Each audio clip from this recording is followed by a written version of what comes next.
Guys, bienvenue sur la chaîne. Il y a quelque temps, j'ai publié une vidéo sur les catégories d'âge dans le football québécois. Et honnêtement, je ne m'attendais pas à recevoir autant de messages. Des parents, des joueurs, des entraîneurs. Plusieurs m'ont partagé leur expérience, leur opinion et des informations que je n'avais pas au moment de la première vidéo.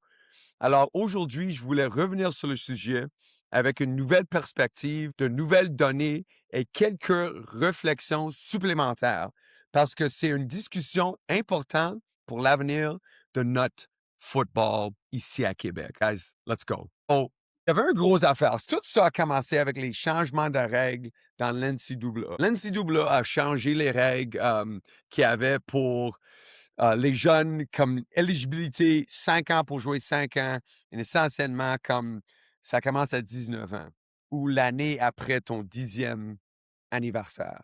C'est là comme le limite. So, si tu joues dans une ligue JUCO canadien, je sais pas quoi, et tu as 20 ans, tu perds une année. Chaque année, après ça, tu perds une année. So, j'ai vu beaucoup de commentaires du monde qui parlait le cégep devient plus une option, c'est trop difficile, tant d'affaires de même. Mais dans ma tête, je crois ça toujours, là, que le problème, c'est pas le cégep. C'est le fait qu'il laisse les jeunes jouer des années supplémentaires partout dans le système. Et même rendu au niveau universitaire, ils sont trop vieux. Pour ce système, c'est sûr pour l'NCAA, 100%. Mais même dans notre système, je trouve qu'il n'y a pas d'allure. So, je veux revenir sur un point, le premier point que je pense que je veux vraiment mettre l'emphase dessus. Quand tu finis ton secondaire, c'est soit cégep ou junior. Il n'y a aucun débat. Rien. Ça aide personne de rester une autre année comme les ligues civiles, ils font ça. Et j'ai eu des commentaires du monde qui me disaient, well, c'est une question de nombre, on veut avoir telle équipe parce qu'il manque des joueurs, des fois. Et je comprends. Je comprends ça. Mais peut-être on devrait changer le système un peu. Je vous dis, comme par exemple, dans où je vis, Rive-Sud de Montréal, je pense qu'il y a 7 ou 8 équipes midget. C'est nombreux. Souvent, c'est des équipes qui ont 25, 17. Ça dépend de l'année, ça dépend de l'organisation. Il y en a qui sont super forts, ils ont 50, ils ont 40 joueurs, ça va super bien. Mais il y en a qui ont du trouble. Mais pourquoi on ne prendrait pas ces 7, 8 équipes et on crée 3, 4 ou 5 équipes? Et rendu au midget, ça devient des secteurs différents. So là, c'est plus cet espace, que là, au Atom, Pee-wee, Bantam, Moustique, il y a assez de joueurs. Mais rendu, même à Bantam, peut-être rendu à Bantam, il devrait le faire, mais Bantam, ça devrait être sur un R2, 3. Midget, ça devrait être sur un R4, 5. Fini. That's it. Now, peut-être il y a un petit comme des petites exceptions qu'on peut faire dépendant de votre fête. Il y a des affaires que je comprends. Peut-être c'est pas aussi simple que dire ça, mais une des problèmes que j'ai vu depuis des années, et je comprends, il y a du tradition avec ces équipes. Moi, j'ai joué sur des équipes Rive-Sud. Je pense pas qu'on devrait les éliminer. Mais si on veut progresser, le développement futur, on est mieux d'avoir 5 équipes fortes que 8 équipes, que 4 sont vraiment pas bons. Ou ils n'ont pas assez de joueurs, même pas qu'ils sont pas bons, ils n'ont pas assez de joueurs. Même tu as vraiment une affaire compétitive où tu dis, hey, peut-être tu peux former même 2 équipes avec ça. Et dire, hey, on va prendre peut-être les meilleurs joueurs, ils vont jouer Division 1. Les gars qui ont besoin d'une année développementale, ils jouent Division 2. Il y a peut-être une formule à trouver, mais de base, je commence avec ça. Moi, je pense qu'il devrait développer le système junior pour avoir plus d'équipes, une ligue plus forte. Là, je pense qu'on a 4-5 équipes. C'est bon, mais 5 équipes, c'est pas très compétitif. Pourquoi il n'y a pas 8, 10, 12 équipes? Parce que toutes ces régions-là, ils ont des joueurs qui jouent leur troisième année midget. Ils ont des joueurs que peut-être ils font un DEP ou ils font un type de éducation où il n'y a pas de foot. Ou peut-être ils vivent dans la région. J'utilise Montréal comme un exemple. Il y a des cégeps à Montréal partout qui n'ont pas de foot. Mais c'est peut-être la meilleure option pour continuer tes études pour ce jeune élève. Donc, si tu as un système junior, ça ouvre les portes. Au lieu d'embarquer dans des programmes scolaires que vous n'avez pas besoin, qui ne vont pas vous aider, potentiellement, tu ne vas pas jouer plus loin que le cégep quand même. Là, tu dis, hey, je vais aller jouer junior, je vais aller jouer pour telle équipe, c'est compétitif, et là, on va voir qu'est-ce qui se passe après ça. Parce que peut-être, tu joues 2 ans, tu vas au cégep, tu fais quelque chose, mais ça commence avec ça. Après ton secondaire, soit tu joues cégep ou tu joues junior. Une des problèmes que j'ai vécu, c'est que je vois des kids dans le système civil qui disent, hey, je veux aller jouer pour telle équipe, peu importe, division 1, 2, 3, peu importe. Et then l'équipe dit, well, on n'est pas 100% sûr que tu vas faire l'équipe. Reviens au junior. Reviens au midget. Joue un troisième année midget. Mais là, c'est des kids de 17 ans, c'est peut-être plus vieux même, mais qui jouent contre des gars de 15 ans. Le différence physiquement, il est trop. So, même si tu domines à ce point-là, est-ce que tu domines pour de vrai? Est-ce que ça aide pour de vrai? Est-ce que tu développes pour de vrai? Et then tu rentres au cégep et then t'es écrasé à cause des gars à ton niveau qui sont mieux coachés. Ça fait 1 an qu'ils pratiquent avec l'équipe. So, peut-être on devrait avoir un genre de practice roster. Je sais pas exactement les règles concernant ça. Mais les gars qui peuvent être sur l'équipe, mais qui vont pas habiller, ils vont pas jouer. Il va y avoir 10 gars, peut-être un maximum, je sais pas. Je donne juste des chiffres sans vraiment réfléchir 100% aux situations, là. Mais pourquoi pas? And then, soit, hey, tu vas moi, je pense que si tu pratiques avec une équipe cégep pendant 1 an, tu vas comprendre la défense, tu vas comprendre les expectations du coach, tu vas comprendre le tempo, tu fais des entraînements dans le weight room, des courses, tu fais tout ça avec l'équipe. So là, l'année prochaine, tu as vraiment une chance de faire l'équipe au lieu de retourner à une équipe où peut-être l'encadrement est différent, l'intensité, le niveau de compétition est différent. So, juste ça, de faire cette décision, et encore, s'il dit, hey, honnêtement, tu as besoin d'une autre année pour se développer, va au weight room, continue de courir, va jouer junior, et then reviens 1 année plus tard, on va voir si tu fais l'équipe ou non. Right? So, ça, period, j'ai eu aucun changement à part du fait que je comprends que peut-être ils vont manquer du joueur midget pour certaines équipes. Mais là, il faut que le monde y prenne une décision pour le bénéfice du développement global du foot québécois. Et pour les jeunes et individuels qui vont avoir ce bénéfice, pas notre ego quand on pense à notre ancienne organisation qu'on veut tellement que ça reste. Parce que là, on a perdu des équipes midget. Sur Rive-Sud en particulier, des autres équipes aussi. Ils ont les plus jeunes, mais les plus vieux, ils n'ont pas. À cause, ils ne peuvent pas faire de compétition souvent avec le scolaire ou il y a des autres affaires. Mais si tu fais un ligue qui est plus fort, des équipes plus fortes, je pense que ça aide. Ça, c'est mon première chose que j'ai appris. Le deuxième, c'est les règles au niveau cégep. Il laisse jouer 4 ans. Moi, je suis contre ça. Mais j'ai eu une bonne conversation avec du monde très connaissant qui me parlait que, hey, les gars qui prennent un technique. Non, techniquement, le cégep, c'est 2 ans. Si tu prends juste un cours régulier. Si tu prends un technique, c'est 3 ans. Mais souvent, c'est beaucoup de cours. Pendant la saison de foot, tu vas réduire le charge de cours. Tu vas prendre 5 au lieu de 8. So, il y a des cours que tu peux prendre dans ton 5e semestre ou dans ce cas-ci, dans ton 6e semestre, whatever. Mais qu'est-ce que moi, je trouve, c'est que c'est trop vieux. Si tu joues 4 ans, juste pense dans une seconde. Si tu joues un troisième année de midget, t'es déjà au cégep. Maintenant, tu joues 4 ans de cégep, 5 ans, t'es au cégep.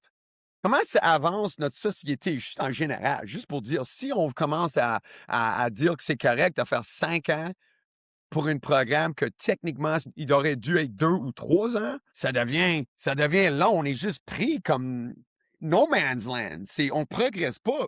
On sort pas avec des jeunes qualifiés, on sort pas avec des jeunes avec une éducation, on sort avec des jeunes qui sont pris dans le milieu à rien faire. On enlève l'année supplémentaire de midget. Ça aide déjà. Là, tu es au cégep. Mais moi, je pense que ça devrait être 3 ans.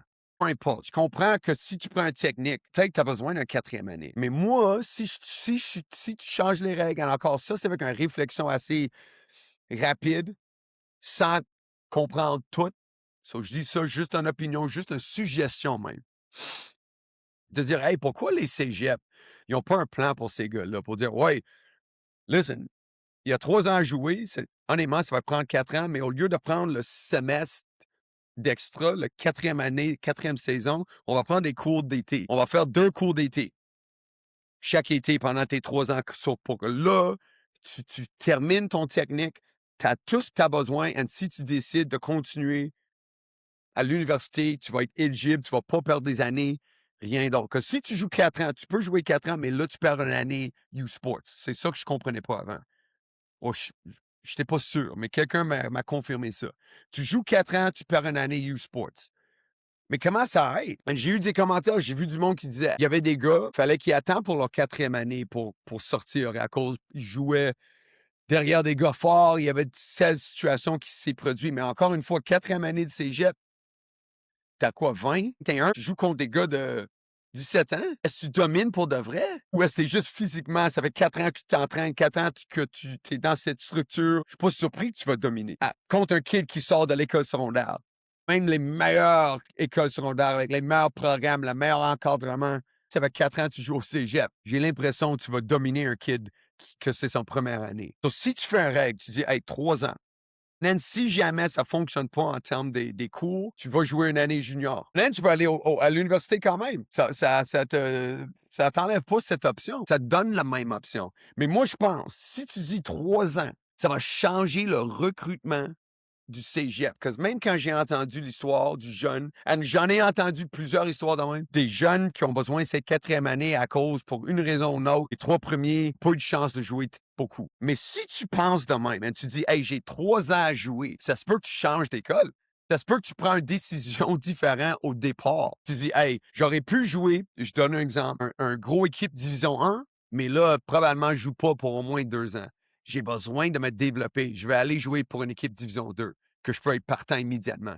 Pendant ces 3 ans, je peux me développer, je peux me démontrer comme je suis dominant et comme je prouve que je peux jouer au prochain niveau. Ou peut-être tu changes d'équipe, même peut-être tu restes Division 1, mais tu dis, hey, je veux regarder, je vais faire un vrai comparaison de l'équipe pour dire, hey, je joue receveur, j'ai 2 équipes Division 1 qui sont super intéressées. Il y a un qui a 4 joueurs à ma position qui vient juste de terminer leur première année, et il y a un autre 4 qui vient juste de terminer leur 2e année. Et c'est des gars qui ont tous joué, qui ont tous contribué à l'équipe. L'autre équipe, il y a 2 joueurs 3e année qui sortent, il y a un gars 2e année qui n'a pas joué l'année passée, et il y a 2 joueurs première année que je peux compétitionner avec pour avoir le poste partant live. Peut-être ça, c'est la meilleure décision. Et je pense que c'est ça qu'il faut qu'on fasse. Il faut qu'on force le système de créer plus de compétition, plus de recrutement. Au lieu de perdre des kids, parce que là, je vois ça souvent, des kids qui passent à telle équipe, ils sont perdus, ils font rien. Soit ils finissent pas, et c'est la fin de leur carrière, ou finalement, ils passent d'un genre de division 1 à un genre de division 3 qui n'a pas de sens. Même à ce point-là, ça fait tellement d'années qu'ils ne jouent pas, qu'ils sont mal pris. Ça, pour moi, la même chose à l'université, ça devrait être 24 ans, c'est fini. Si tu veux jouer 5 ans au cégep, tu vas avoir 2-3 ans pour jouer à l'université encore. C'est moins intéressant pour un coach. J'ai un dernier point. Un dernier point à mettre en avant de tout le monde. On voit de plus en plus, pas de plus en plus, mais on voit ça qui se passe. Le monde qui fait le transfert de l'école canadienne, un programme américain. U-Sports à NCAA. Non, je pense pas que ça devrait être la norme, et je pense pas qu'on va voir tant de gars que ça se passe avec à chaque année. Peut-être 1, 2, 3 gars.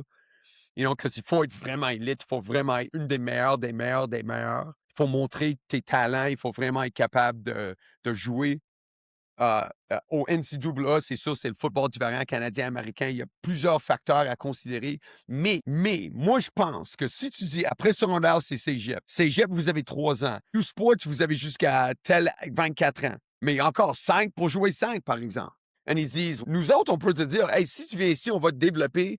Et si tu es assez bon, on va t'aider à te rendre à l'NCAA. C'est pas mauvais que c'est la même chose avec les équipes plus petites dans l'NCAA. Tu veux attirer du monde, c'est difficile de prendre une bourse que les transferts, tout ce qui se passe. Mais si tu peux dire, hey, honnêtement, on est ouvert à cette option, mais il faut que tu viennes ici, il faut que tu sois le meilleur joueur du pays pour atteindre ce niveau-là. Mais si tu l'atteins, si c'est assez bon, moi, je mets mon réputation sur la ligne, j'appelle 2 ou 3 coachs que je connais, on va essayer de trouver quelque part pour aller dans l'NCAA. Mais il n'y a aucune garantie. Mais tu n'as aucune autre option américaine présentement. Mais ici, on va développer avec ça en tête. En conséquence, on va agir en conséquence. I think that's not bad. Je comprends qu'il y a du monde qui dit, hey, c'est pas bon, on veut pas être juste un genre de farm team, un ligue développementale, mais c'est ça que ça devient. C'est ça le football universitaire présentement. Il n'y a pas beaucoup de kids qui vont sortir d'école secondaire, on a une bourse division 1 Power 5. Ça va être difficile à cause ils vont regarder, un genre de Michigan, ils vont dire quoi les meilleurs joueurs à Eastern Michigan, Western Michigan, Central Michigan. On va trouver 3 lignes défensives, ça fait 3 ans qu'ils sont all conference, ils ont eu des bons stats, on voit sur le film qu'ils sont capables, ils sont assez forts, ils peuvent rentrer live comme partant, boum, on les paye, ils viennent ici. C'est difficile de sortir de l'école secondaire et être autant bon qu'un gars de 3e année qui a 2 ans, and then c'est temporaire. It's just a turnover. J'en ai appris beaucoup dans ce scénario, mais je voulais juste clarifier quelques affaires. Secondaire, c'est fini après ça. Cégep, 3 ans. Un cap sur le U-Sports, 24-25, et comme tu as 5 ans, tu as 3 ans de même. C'est la même chose que là, si par exemple tu joues à l'Ouest, tu peux aller jouer junior pour 2 saisons, et là tu passes à l'université. C'est possible. C'est possible. Mais qu'est-ce que j'ai toujours haï, c'est le fait qu'il y avait des gars à Québec, 27, 28, 29 ans, qui gagnaient des coupes Vanier. Oui, on est les meilleurs programmes au monde. Oui, vous avez gagné. Ça, c'était les règles. Je peux rien dire contre ça. Prenez compte, vous avez des gars de 27, 28, 29 ans qui jouent contre des kids d'Ontario de 21. Je suis sûr, un autre 8 ans de travail, de weight room, de course, de discipline, de pratique, ces gars-là sont meilleurs que des gars de 21 ans. Peu importe, no matter what. Mais il faut que ça soit égal. Apples to apples. Et si on met, c'est sûr au début, ça se peut que ça soit pas facile. C'est comme un genre de band-aid. Il faut qu'on l'enlève. On enlève le douleur, une shot, c'est sûr, une année, ça va être difficile, ça va être compliqué. Mais si on a un plan pour les cégeps, on a un plan pour les universités, hey, nous autres, on peut en profiter. On peut garder plus de jeunes ici, à Québec, dans notre système qui est le meilleur système développemental que moi je connais, en général, right, à part de quelques programmes américains. Mais honnêtement, ici, c'est le meilleur système, et on peut les garder ici, universitaires, et on peut les aider à atteindre. Moi, je suis fier de voir des Québécois qui transfèrent de Laval, de telle équipe pour aller à l'NCAA. Même plus fiable de voir des Québécois NFL, des gars. Hey, ça, c'est l'objectif. Ça devrait être le seul objectif. Pas notre ego, pas les organisations à cause ça fait tellement d'années qu'on a une équipe, on ne veut pas changer de logo, pas changer de couleur. Décision progressive pour améliorer la situation de tout le monde. Guys, donne-moi ton avis. C'est sûr, c'est un sujet brûlant. J'ai pas toutes les réponses. J'ai juste des opinions. J'en ai vécu des situations. Je comprends que tout le monde est différent. Tout le monde a des situations, des opinions différentes. Je respecte toutes ces opinions, situations, expériences. Que c'est ça qui va nous aider à trouver la solution. Guys, mettez en commentaire. Dis-moi qu'est-ce que vous pensez. Merci. Bonne soirée.